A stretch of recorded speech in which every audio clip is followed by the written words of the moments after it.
Sex video ng isang menor de edad at kanyang 19 na taong gulang na kasintakan kumalat online matapos ang kanilang breakup. Ayon sa ina ng biktima na si Bernadette, sa isang messaging channel daw nakita ng kanilang mga kaanak ang makalay na video.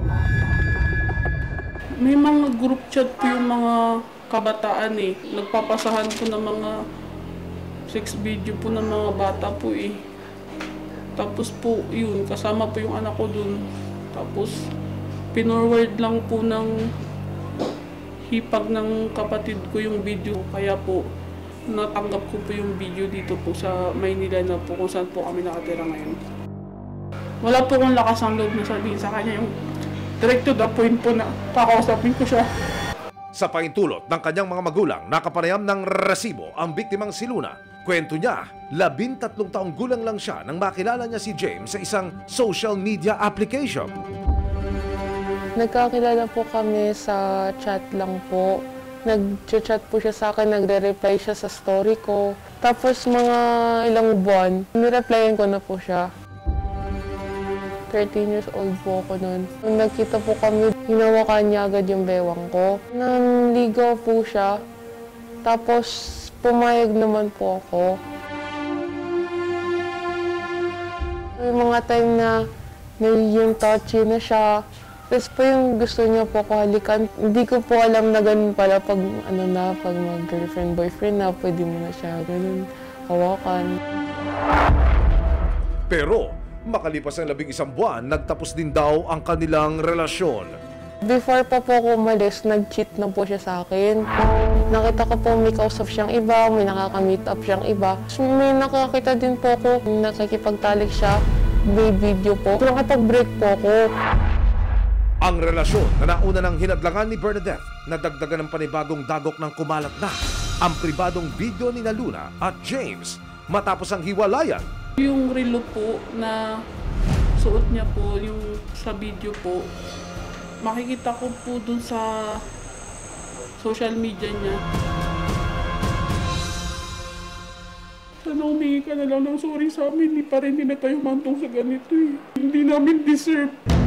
Susunod, hinanap ng resibo si James, ang lalaking nasa likod di umano ng pag-record at pagpapakalat ng sex video. Hindi naman natin alam ang katotohanan kung yung anak ko ba talaga nagpakalat ng video o kung yung anak ko ba talaga yung nasa video. Biglang nahulog at nabagok pa sa semento ang lalaking nag-aayos ng mga kawat ng kuryente. Makaligtas kaya ang lalaki matapos ang malagim na aksidente? Resibo, walang lusot ang may retraso. Resibo, walang lusot ang may retraso. Para makuha ang kanyang panig, hinanap ng resibo si James, ang lalaking kasama ng menor de edad na si Luna sa sex video. Siya ang itinuturo ng ina ng biktima na nasa likod ng pagpapakalat nito. Nang matunto ng kanyang bahay, humarap ang ina ni James at ayon sa kanya, wala raw ang kanyang anak. Labis din daw silang naapektuhan sa pagkalat ng sex video. Parang haka-haka lang, tapos pinagbintangan na nila na nag-post yung anak ko. Minsan meron siyang mga shared, may mga post siya na yung about sa pakamatay. Siguro dahil siguro sa mga chat-chat siguro nung nanay nung babae. Sa ngayon ay hindi pa raw makakapagbigay ng panig si James. Yung mga rumors lang po kasi yung lumabas na yan, hindi po talaga yan siya. Kasi ilang beses ko tinatanong yung mga anak ko, natin niya, wala akong mama, wala talaga akong kinakalat ng mga ganyang video na yan. Hindi naman natin alam ang katotohanan kung yung anak ko ba talaga nagpakalat ng video o kung yung anak ko ba talaga yung nasa video. Ang pagkalat ng pribadong video ni Luna, nagdulot din ng matinding stress para kay Bernadette. Nagigilty po ako bilang ina kasi nagtrabaho po ako sa maraming lugar. Tapos yun, sana po kasama ko po yung anak ko para po hindi nangyari sa kanya yun. Lahat ng mga ginawa mo sa anak ko, yung pambababoy mo. Pinaniwala niya po ko na ulti nga daw po halik, hindi niya po magagawa sa anak ko. Sana humingi ka na lang ng sorry sa amin. Maging si Luna, nakararanas na ng matinding depresyon dahil sa pangyayari. Gusto ko na lang pasaktan sarili ko para matapos na lahat. Sobrang pagod na po kasi ako, pati po yung si mami po. Sana makulong siya kasi hinayaan lang niya ako. Pero hindi pinanghihinaan ng loob si Bernadette. Desidido raw siyang panagutin ang dating karelasyon ng kanyang anak. Kaya November 28, kasama ang resibo, nagtungo ang mag-ina sa Pasig Police Station. Isang taon mula nang maganap ang krimen, formal nang maghahain ng demanda ngayon ang complainant dito po sa investigation section ng Pasig City Police Station. So sa investigation po namin dito is yun nga po at nakita naman po natin yung kumakalat na video. Talaga namang hindi ka aya-aya. Kaya nararapat na masampa ng kaukulang demanda itong suspect. Pwede po siya makasuhan po ng RA 9995 o yung Anti-Photo and Voyeurism Act.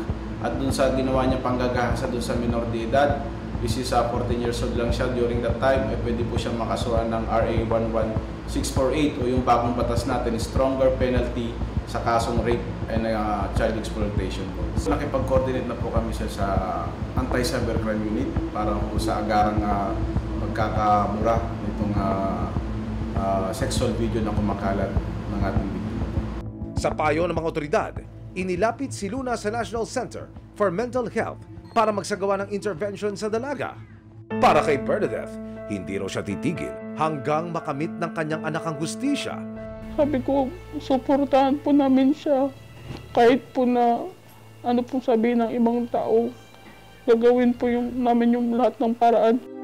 Sa kabila ng matinding pinagdaraanan, harapin daw ni Luna ang mga pagsubok at ibabangon ng sarili sa tulong ng kanyang mga magulang. Ipapangako po na kapag tapos ako ng pag-aaral ko, kahit ganito yung nangyari sa akin, kahit dadalhin ko to hanggang sa pagtanda ko, makakapagtapos ako. Tsaka ako naman po yung tutulong sa inyo. Ang pagmamay-ari at pagkakalat ng sex video ng sinuman ay mahigpit na ipinagbabawal. May karampatang parusa ang mapatunayan gumagawa nito ayon sa Anti-Photo and Voyeurism Act. Malayo pa ang aabutin ng laban ng mag-inang Luna at Bernadette, pero ang mahalagay, mapanagot ang dapat managot at may mga ahensya ng tumutulong kay Luna para manumbalik ang kanyang tiwala at pagmamahal sa sarili.